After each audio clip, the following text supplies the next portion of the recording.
Hello and welcome to Where's Wilmington? I'm Lisa Capalla and you are tuned to a very special edition of Where's Wilmington. As you know, this program is usually a half-an-hour program where we interview different folks in the community. I had the opportunity recently, September 18th actually, the Thursday that the moving wall, the Vietnam moving wall, was set up here in Wilmington, to interview 5 gentlemen about their experiences in Vietnam. So what you're about to see is excerpts from those interviews and what those men went through, some of the experiences they had, and their opinions on Vietnam. Just as an aside, I'd like to thank my cameraman, Jim Buckley, who helped me during the interviews, which were held in the 4th of July building here in Wilmington. It was very moving for both of us to do these interviews, and I hope that you enjoy them and that you get as much out of them as we put into them.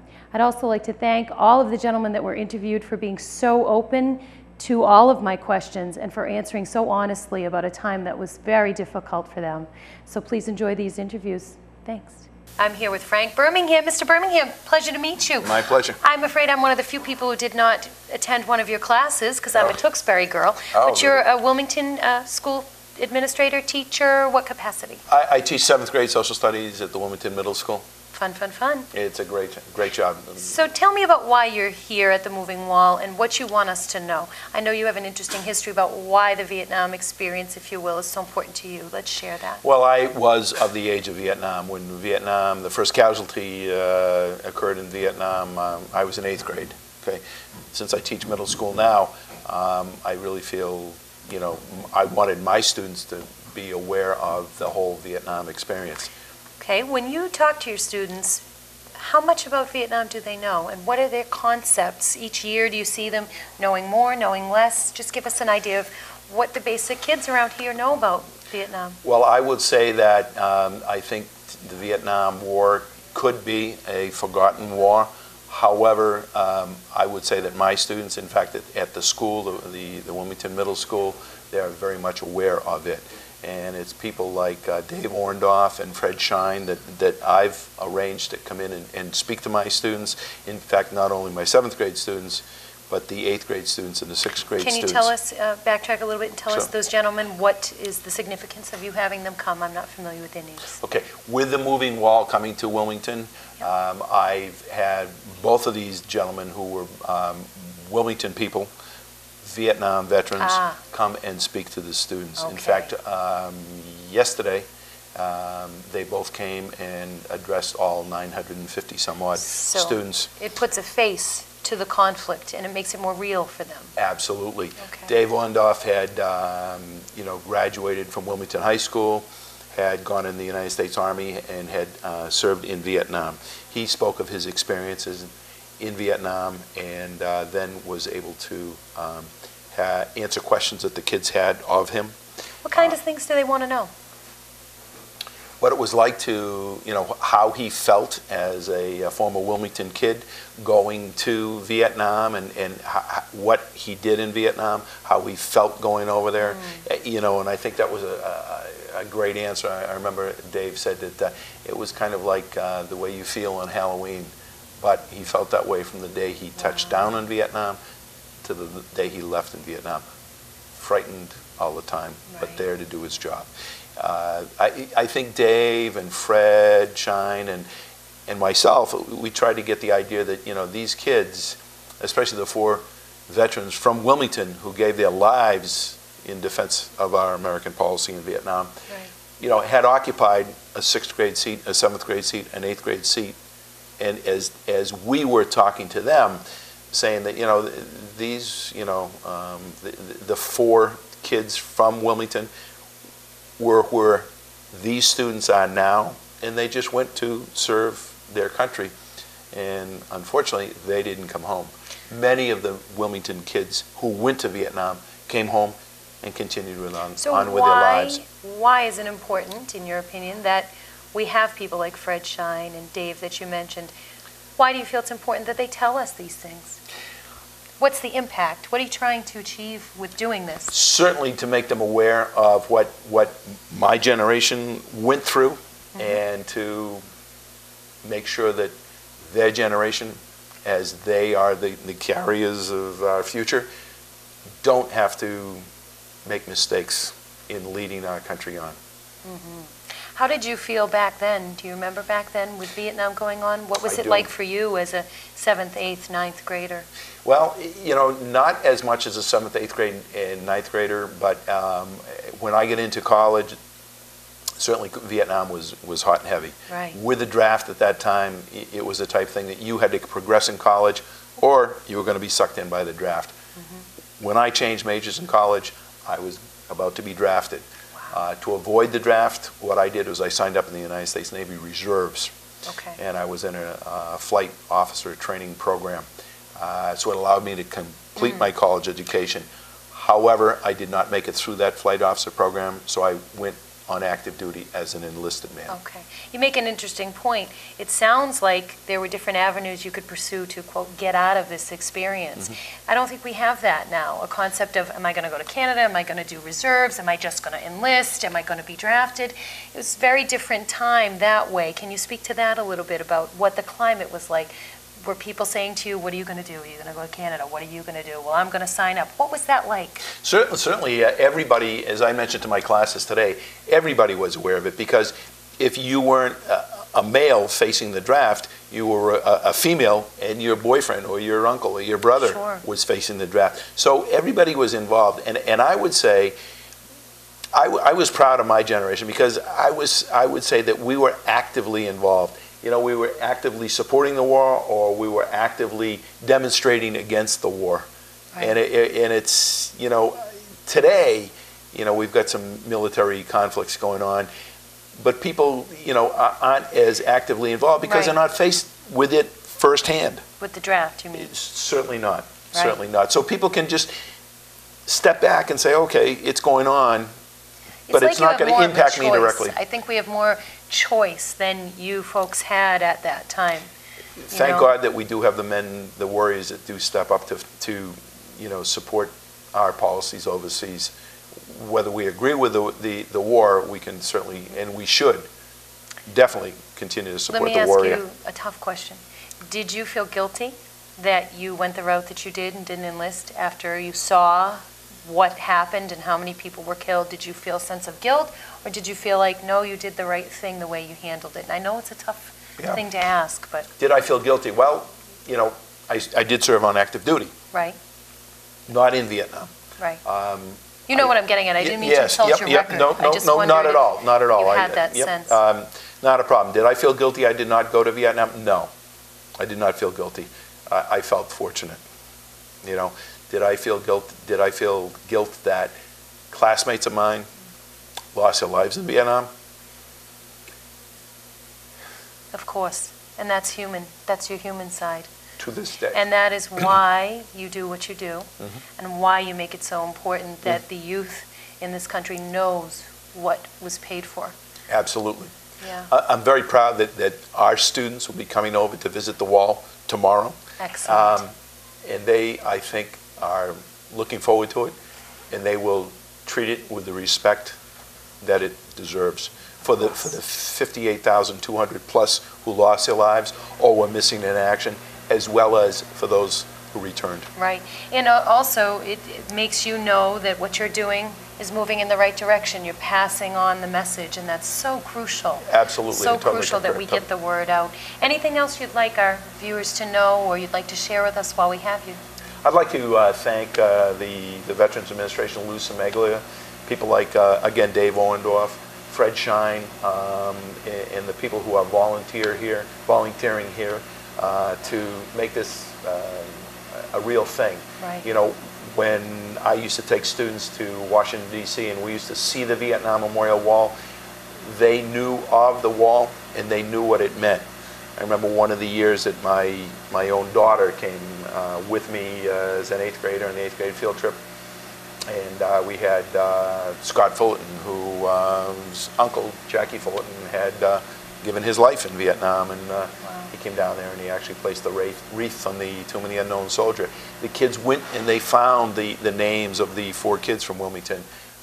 Many of my students had relatives who served in Vietnam, so they definitely should know about it. And they show the respect, and they are aware. And we cannot even know how much this moving wall will change or affect the lives of those that see it. And it's going to be open 24/7. I think mean, it's how outstanding. amazing. It's outstanding. How outstanding. amazing. I think the flyovers, the taps, the convocations, the benedictions that Lou Semeglia and the whole volunteers, it's just outstanding. It's just, And you know what? I'm It very needs proud. to be done. It needs to be done. I agree. And I'm very the proud more to the be a better. Wilmington resident. I'm very proud to be a Wilmington teacher. And it's things like this that just reinforces my feelings. Excellent. Thank you for what you're doing. You're in the You're trenches welcome. yourself. Mr. I've never Birmingham. been. So Thank thank you you very for your time and enjoy your Vietnam Wall experience. And And keep on keeping on. Great. All right. Thank you very much. Appreciate it. Okay. I'm here with Dick Poulin. Nice to meet you. Nice to meet I'm you, Lisa Lisa. Capalla, and we are obviously talking about the moving wall experience. Before we talk about what the moving wall means to you, can you give us a little bit of background as to what your Vietnam experience was? Well, I guess you can't say very much that you enjoy being in a combat zone, but it was an experience that you don't forget. That's for sure. And Which branch were you in? I was in the U.S. Army. I was Okay. infantry, attached to the 25th Division. I was part of the 9th Infantry Division, but they had sent some of the guys home, and we were now attached to the 25th. And we spent our time in fire bases, and also we went to Cambodia when President Nixon sent the troops. This was in 70-71 that I served, and spent the 30 days, the month of May in 2007. It's amazing to me 1971 that in all Cambodia. of you guys remember the dates so well. It's amazing to me that you remember May you were here and June you were here. And how old were you when this was going on? I was old. 19, I had 17? been, no, much older. Oh, really? I had been in the National Guard, Okay. and I volunteered basically to go on active duty. Wow. I was 35, 36. Oh, okay, so you were a little bit more seasoned. Yeah, yeah. What made you volunteer to do that? That must have been a pretty controversial thing with your family, I would imagine. There was, but, well, I was single at the time. Okay. So, it was a lot easier to make that decision. And Well, I just thought that with the experience. conceptually maybe easy because it was just you, but it's still a hard decision to make. But But you did. I thought I'd made the right decision when I went there. And Good. as I said, it was a great experience. Met a lot of wonderful people. Right. We had a few hard times, but that's part of war. But Right. there were some very good times too. Met a lot of good soldiers, young men who were dedicated to the service of their country Yes. under what I call trying circumstances, because we didn't have the backup of the home front like soldiers Like we have do it today. Right. People who were in Vietnam were marked at, or if that's the correct word, but there were all kinds of demonstrations on the home front. And Right. so It seems like you, as the soldiers, were blamed for the conflict when you were just doing what you were told. we were You know? following orders, and Right. for right or for wrong, the guys who were there defending their country or doing their duty. And at that time, when I was there was still some type of a draft. It went by lottery numbers, Right. but the people whose numbers came up didn't really have a choice. It wasn't a volunteer army. That's so, correct. It was Yeah. It was Canada or go. Right? basically, yes, Not like I guess. not like today. Yeah, and quite a few chose to go to Canada, I guess. Right. But, So you were telling me before we started that you've also been to the actual Washington Memorial. Yes, I've been there, I would say 4 or 5 times anyway. Wow. What was it like the first time you went and saw It's that? kind of eerie, but it's a great symbol also of what the country went through at the time, and it's very powerful, I believe, and Right. conveys the message, and it's as noisy as Washington can be. When you get to the monument, it's very quiet. Right. Everybody is very respectful, and I think it has that effect on you. I think it's awe-inspiring when you see such a big space and you know that it represents human life. I think that's what makes it so awe-inspiring. and there's You know? 58,000 names on that wall, so And I'm it's, glad you're not on there. yeah, and so am I. Yeah. Yes, and certainly we respect everyone that is, but I'm certainly glad you're here to be with us today. Tell me what you think the moving wall does for Vietnam veterans. What does it do for you? Well, I think it brings a little attention and a recollection to a phase of the American history that certainly wasn't very popular. Right. And I think it sends a powerful message perhaps to our young people too. They may study it in history books. To me it doesn't seem that long ago, but to them it's a long time. You know, it's the war ended in '75, I guess. Right. And here we are 33 years, 33 years later. It's a long right? time. Exactly, right. But so in history it's not really. No, You know, no. 30 no, years in history is nothing. It's nothing, exactly right. Right. But I think it brings the message home, and I think it reminds the people too that, and a lot of people have said, there will never be a time again when the American public will forget their servicemen. And You had to pay the price twice. You did. Being there and then coming home, too. Exactly. But Yeah. but I think the American public has certainly made up for it during these hard times that our servicemen are going through at the That's true. present. And, Definitely true. Excellent. Anything else you'd like the viewers to know about the Vietnam Wall or your experience while we have you here today? There was some good things too. After having gone to Cambodia and so forth, our unit was sent home, and I was reassigned to a transportation division way in central Vietnam at Quy Nhon. And one of the good things that I think we did that year is there was a leprosarium not far from where we were. And What is a leprosarium? lepers. Oh, leper colony. Leper Oh, okay. colony. Okay. And French sisters were taking care, French nuns were taking care of them, and GIs got together and we were able to give them a Christmas party for the Wow. lepers, and that was one of the good points, the highlights. That's Wow. outside of, you know, the killings and the bombings. It Right. was good to be able to do something for the population. Maybe a and, little silver lining in the yes. gray there. That's and nice. the kids in Vietnamese, they don't take things too much without rewarding, and the kids were put on a show, a little skit for us too, and they had Wow. the nativity scene with a live baby and a few things. Wow. It was pretty neat, but it was one of the good highlights, of good spots. So good you memories. want folks to know that although it was tragic, there were some good things too. that happened, and the GIs were very helpful to the people, and there were a lot of good things that did And those are take the place memories that you hold in your that I heart. try to hold on to. Excellent. Yes, exactly. Dick Poulin, thank you so Thank much you, for what Lisa. you did for us, and thank you for being here very today. much. You're welcome. All right. Thank you. Here we are with John Webster. John, great to meet you. Lisa Capalla, WCTV. We are still here at the Moving Wall, and you have an interesting piece of the exhibit here in the 4th of July room that I'm sure folks will see, and I know we're going to cover it in our coverage here. But tell everybody a little bit about what you've done here. Well, what I've done is I've been fortunate enough to be invited by Lou Samaya. I do similar work to Lou. I'm the Veteran Service Officer for the City of Malden. Right. And Lou called to tell me that they were having the Moving Wall coming here to Wilmington, and I had asked him if I could participate by bringing an exhibit that I called The Other Side of the Wall. And it started off my own personal photography from Vietnam. But over time, as I was invited different places, other veterans would come up to me and offer or ask if they could include some of their personal photography or artifacts from the war. And so it's just mushroomed from there. And you've got quite a bit of things to show folks. How many photographs or artifacts do you have in your collection, do you think? I've actually lost track of how much I own. In fact, I even have more than what I brought here, but I'm hoping that the few days that it's here that people have an opportunity to come in and take a look at it and see it, because it kind of gives a personal, or it gives some faces to the wall. It's kind of like honoring those whose names are on the wall. In fact, a captain that I served with, a Captain Macy, who was killed during the Tet Offensive, he's over there on that wall.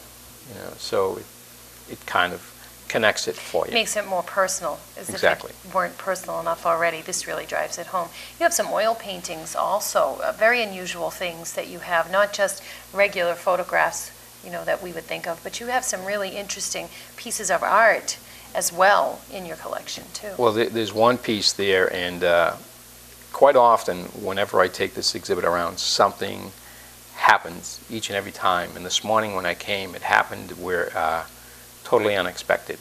There's a painting out there. It's done in acrylic, and it's called "Their Spirit Lives," and it's a pair of hands coming up out of the ground. And the bottom half is all earth tone colors, and then the hands in one hand is a dog tag, POW, and the other hand is the MIA dog tag. And a number of years ago, I had the good fortune of meeting a Vietnam veteran who was a canine handler. And he was also an artist, and we had collaborated and we were exchanging ideas, because that's what most creative people do. Right. And we were exchanging ideas about doing different things. And I had this design of the hands coming out of the ground, and I said to him, Ray, why don't you take and recreate it in stained glass? And he did, and it was the most magnificent piece you had ever seen. And unfortunately, Ray has left us. And this morning there was a lady asking about, does anyone know anything about the stained glass? And I didn't connect it at first because I was busy setting up the exhibit. And then she introduced herself, and she was his former wife. And it really got me emotional, got her emotional, because when he had passed, I had spoke at his wake. And she was interested in the piece, and if I knew where it was at. And it used to be in the New England Shelter for Homeless Veterans. It was in a place called the Bunker, which is where their PTSD group would meet. And post-traumatic stress disorder. Post-traumatic stress disorder.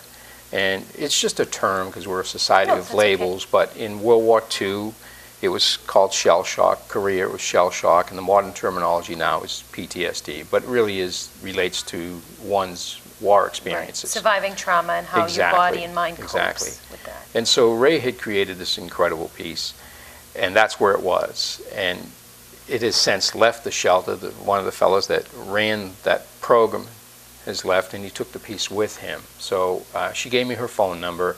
I'm going to try to get in touch with him and hopefully get him to realize that this fella Ray, his son is a Marine, and he's in Iraq. Oh my goodness. And the last time I seen his son was when I spoke at his father's wake. Wow. And I gave the family a photograph of that piece, and I explained to them how we had collaborated and how he had taken my idea to a whole nother level.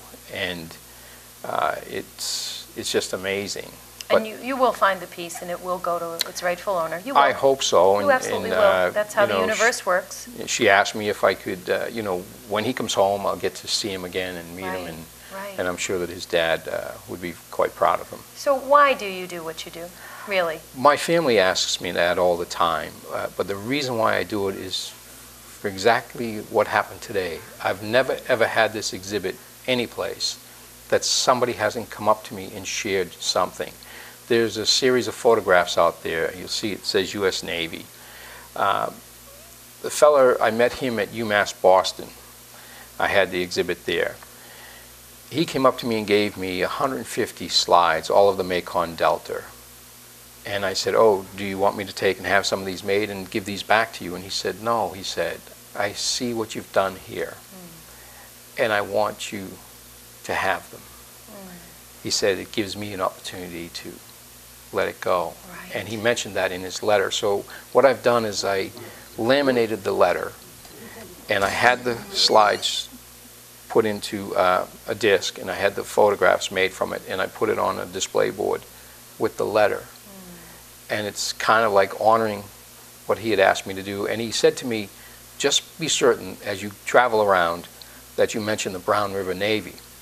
Well, I was in the United States Air Force Security Police, and I didn't know what the Brown River Navy was. Oh, that's interesting. I was just sitting here thinking you are the safeguard of their memories. That's what you are. Right. And you were in the Guard because you were police. So right. It's like I've become a That's what you're doing. Yeah, I've Yes, become you're a curator. Curator Yes. of an incredible part of history. Yes. So it's... Does it help heal you? I like to believe that it does. Sometimes it takes its toll, to be honest with you. You feel it. There's another photograph out there of a fella. He was in 2 tours of duty in Vietnam, And there's a personal letter that he had written to me. He had found out about me through this fellow, Dr.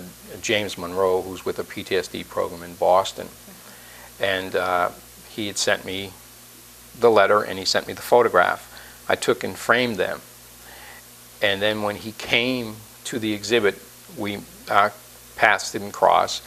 He missed me there, and he seen what I did with the photograph and the letter that he gave me. Well, he sent me another letter, wow. And I laminated that. So I have the original letter and his photograph, and then I have the letter they sent me afterwards underneath it. And so as people go through and they read these things, and it just helps people, without beating them over the head, to understand what it is about the sacrifices that we make, those of us who have served our country, both right. men and women. And I try to make certain that the women are honored out there. And you'll see some a painting that I did of a nurse. And there's one of a canine, and people lose or forget about the dogs. I had no idea there were even dogs over there. Yeah. I saw in one of the paintings, and I thought they were just pets, but actually they were canine units that right. were there, which I didn't know until you had just mentioned right. that. And there's one there called Vietnam Hero.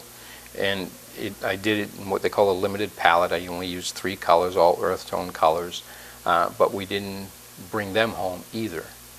You know, and there was a fellow who seen that painting, but he had lots of friends that had served. He himself had not served, but he wrote me a beautiful letter saying what that painting meant to him. Wow. And so I put that letter there. So it's all these personal connections, and you really realize how really all connected we are. And, right. You know, and so it's... in the grand scheme of things. Exactly. How crucial do you feel this type of work that you're doing and the moving wall is for our youth? I think it's extremely important because I'm blessed in that I have another exhibit called We Need to Say Thank You. It's a tribute to all World War II veterans. It's pretty extensive. And I travel that around. And last year I was in Everett at the Everett Armory. And the high school students, history students, had come down to see it. And included in that was also the present war, because I meet a lot of these young men and women who are serving in Iraq and Afghanistan and other parts of the world. Right. And I had a collection of those because those young men and women, as they come into my office to receive the Welcome Home bonus applications, they are sharing CDs and photographs with me. And so to honor them, I put that out there. And these young men and women who are in school now are going to school at a time that we are a nation at war. Doesn't feel like it in some ways to me. It felt more, even though I was very young when Vietnam was going on, you were more aware somehow. I think we're also caught up in our lives that sometimes you just forget. There's no rationing. There's nothing to be right in your face to remind you. It becomes like a video game. You know, you see it on the evening news and you switch the station. Right. And it's not until it hits your own community. I know that Wilmington has already lost. That's right. You know, in my community, we lost a young Marine. And so it does become, it hits home a little bit more. Right. Modern technology, people often ask, well, what's the difference? Why do Vietnam veterans, why did they have such difficulty? And I can't answer for all of the Vietnam veterans. I can only answer for myself in my interpretation of it, is that during World War II, they trained together, they went over together, they fought together, they came home together, and they came home for the most part on troop transports. So they had a period of time in which to unwind, so to speak, from it. Kind of like debriefing almost. Right. During the Vietnam War, modern technology, you went over on a civilian aircraft, you came home on a civilian aircraft. You know, you don't have that You didn't have the solidarity, connection. maybe. You didn't have that time to turn it off. Right. You know, you were in a war zone within 24 hours, you were back home. You couldn't walk the streets and feel proud of your uniform. I just can't imagine that. It's so foreign to me, the concept that this country, that would go on. I know it did, but I just can't imagine that. Yeah. And the good thing is that from that, hopefully we've learned our lesson in that these young men and women who are serving today, that we honor them, we respect what they're doing. You don't always have to agree with the policies, but you do have to respect those who are willing to do what others won't. That's right. it gives you the opportunity to be able to speak these things. They are fighting for our opportunity to be able to sit right here and say what we're saying. Exactly. Anything else you'd like our viewers to know while we have you here? I just appreciate the opportunity to be here, and I thank you for Well, I having me. appreciate that you've done all you've done for me, even though you didn't know me. So thank you. Mr. Webster, I appreciate your time. Thank you.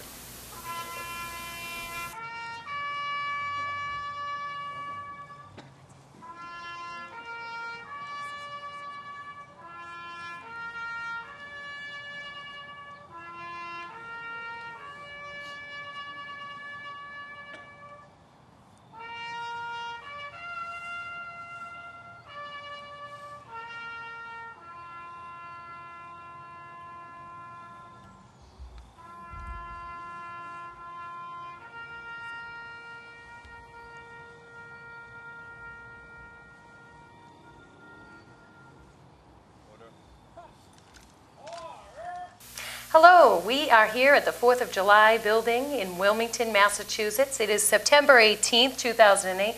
We are covering the moving wall today, and we have with us Joe Koza. Joe, nice to meet you. I'm Pleased to meet you. From WCTV. We're going to talk a little bit about Joe's experiences with Vietnam. He's been kind enough to sit here and tell us what it was really like over there. So before we talk about the moving wall and what it means to you, let's backtrack and talk to folks a little bit that may have not been in Vietnam or may not know much about it. What was it really like there? Well, when I was there from the end of January of 1969 to July of 1970.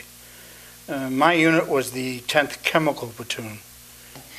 Tell us about what the Vietnam Wall, moving wall, means to you and how you feel it will really help change how people look at the Vietnam experience. I've got 3 friends on that wall. One of them, Bob Young, took a mission. He was a captain, he had a wife, and he had 2 children. And he came up to me. I was just getting ready to get on the ship to go do a special mission. He says, Joe, I got to go on this mission. I says, why? I need the flight time. I said, what do you need the flight time for? Back then, officers needed extra medals to make their rank. So he says, please, I'm going home in 4 weeks. Wow. I knew this. I says, yeah. He says, I need the flight time so I can get these extra hours in. For every 25 flight missions, you get a ribbon, an air medal like this. Mine, as you see, has 3 V's on it for 3 heroism. I got them 3 heroism on the flight medal. Well, you get 1 flight medal, period, without the valor. You get 1 for every 25 flight missions. So he wanted just, all he needed was this one, okay? And that would have been the 25 for him. So I said, okay, you go up. So he went up, he went on a mission.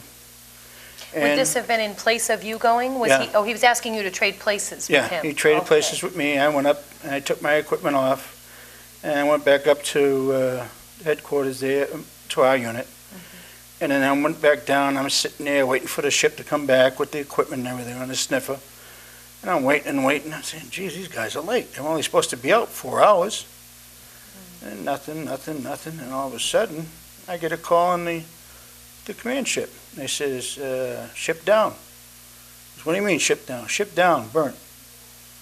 So right away, I knew something was wrong. I ran back up and they said, the first sergeant and CO came down. They told me, he said, the ship's down. Everybody killed. So I called for another ship to come in and get me. They took me out. And that's when we found it was all just, and the 3 guys, the sergeant, Hillebrand, he was killed. And then Bobby Young, who was close to me, because I taught him some of the stuff. He was killed and another guy was killed. And so had you said no, I mean, I would have been in there. You wouldn't be sitting here with us today. No, but see, the thing that got me at the time was Bobby, had a wife and kids. Now he's not going home to his wife and kids. And I sat there. I was so bored. The CO and this first sergeant said, come on, you gotta get up. You got another mission. I says, no, I'm not going. I was mad. Here's a guy, a captain. He had it hell bent in his mind, that he had to go out and get 24. Hit this last mission for his medal. There was no need of it. It probably put bad luck on the mission or whatever, you know. But So you were touched by the senselessness of it, Yeah. really. his life is wasted. He was killed. And how Not do a you- waste, I know. not to but- us. But to us, when you fly a mission like that, you're flying treetop level. So any accident or any misjudgment, were these new guys flying this ship or whatever, we didn't know. But here's a guy that was killed. He was a good friend. This guy, captain, was just like a regular guy. He'd sit down next. I used to play cribbage with him a lot. And he used to tell me about his wife and kids. And you still remember those stories like it was yesterday. So I was kind of, you know, my daughter went down. She took a picture, did rubbing for me and everything. But, you know, it still irks me, you know. It still bothers me. I just wanted to go, get, you know. It still bothers me. It still hurts. Of course. Because he was a friend. Not only just was he an officer, but he was a friend. I could talk to him. He was talking to me. He knew that my parents died, my mother and father. So he was like one of these guys, you know, you're a good kid. I like you. I says, yeah, okay, Captain. What do you want? And he used to laugh. And he'd take out his picture of his wife and kids, you know. You're going to get married someday? Yeah. You're like, I'm only 18 years old. How am I going to get married over here? What do you want me to marry? A Vietnamese girl? Come on, get out of here. I'm going to marry a good Italian. I ended up marrying an Irish girl. Oh, they're good too. Yes, yeah. She is. The best thing I ever did. 25 years. Just at my Excellent. 25th wedding anniversary. Congratulations. And I'm Thank really you. glad that you were here to experience Oh, yeah. some joy in your life. It is. That's great. I have Anything 4 else beautiful kids. you'd like us all to know? 4 beautiful children, that's wonderful. No. Anything else you want us to know about the Vietnam experience or why you're here? Anything you'd like to Well, share? I'm here because of Lou Simiglia, and anything Lou would ask me to do, I'd do for him anyways. But, you know, I like helping veterans, and I started up a small, you know, organization of helping vets. So anytime a veteran needs help, I'd help them out no matter what. And anytime someone gets in touch with someone, they call me, hey, Joe, this veteran needs help. I help them all the way through, whether they need benefits. They get a hold of Jim Maselli. Hey, Jim, I need this. I work for Jim Maselli in that way. Right. And I don't ask for anything. All I do is tell the person how to get it, where I send them on to the DAV. DAV helps them. That's the best So organization. you're like an that's- information clearinghouse. Yeah, that's what I do. I like doing that, and that's the one thing I like to do, is help veterans. Because I'm a veteran, I know what it's like to do all that stuff. So And it probably heals you in the process. Yes. It makes you feel better. I'm able to help. And because, you know, spraying all this Agent Orange, I know I hurt a lot of guys, but in other ways we helped because they were able to see the bad guys, you know. Well, you can't hold yourself responsible for that, you know. No, because you the were doing what you had to do. We were doing as we were told, number one, That's right. and they didn't know how bad it was because the chemical companies never told them. Right. You know, but I'd do it again. A lot of us, you ask the Vietnam vets, they'd do it again because that's the way we were. And because of the luxury of the freedoms that we enjoy in this country. That's correct. Excellent. Joe That's what Koza, people got to thank you. understand. That's true. Veterans would do it again. Thank you so much for My being pleasure. here and for doing what you did for us. Thank you. Anytime. And I hope you enjoy your visit with the wall and And checking I'm going to out be your here every friends. single day and every single night. They're going to have a bed out there for me. You know, I'll Excellent. climb in it, but, you know, I'll be here. Excellent. Thank you so much. I am Lisa Capalla, and I'm here with Art McClellan. Art, nice to meet you. Nice to meet you. Thanks for sitting down to chat with us. So, before we get started, let's talk a little bit about what was your capacity in the Vietnam War. Obviously, you're with the Army. I see on your hat there, the infantry.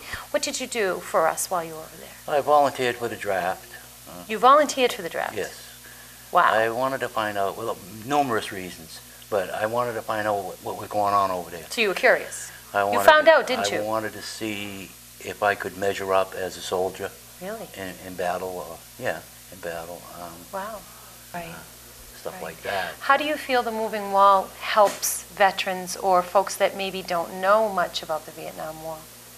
How do you feel that helps, having the memories like Well, it is? seeing the wall itself, you know, it's almost surreal, especially with all the names on it and everything. Right. I think people are a little bit stunned.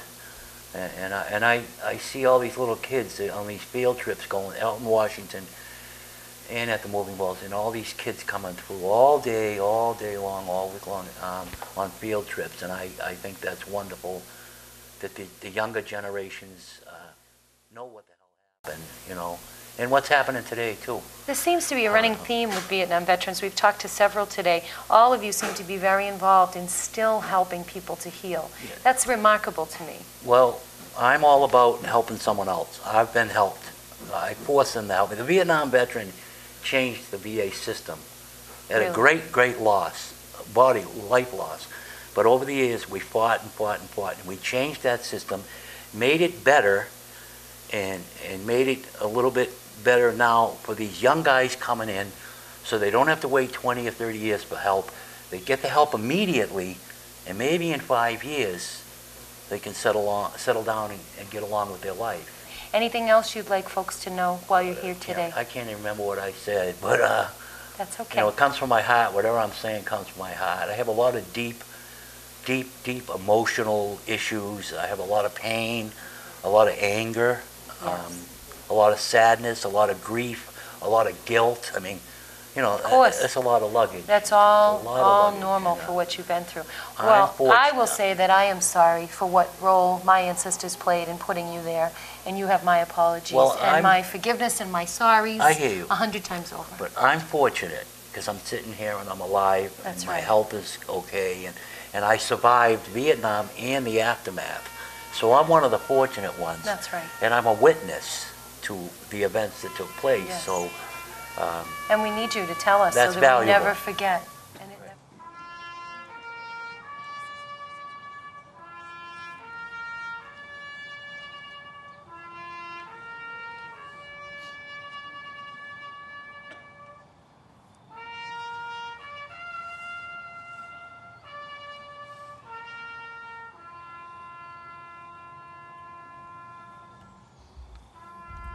I would go to Baghdad. I would go to Baghdad tomorrow if I could be of some help. Well, you know, you're a man of moral character, and we need more like you. Go again and do All right, it right. thank you so much for your time and for what you did for My us. pleasure. I hope that was excellent. Thank you very much. Thanks for watching this special edition of Where's Wilmington. I hope you were as moved by these interviews as I was when I taped them.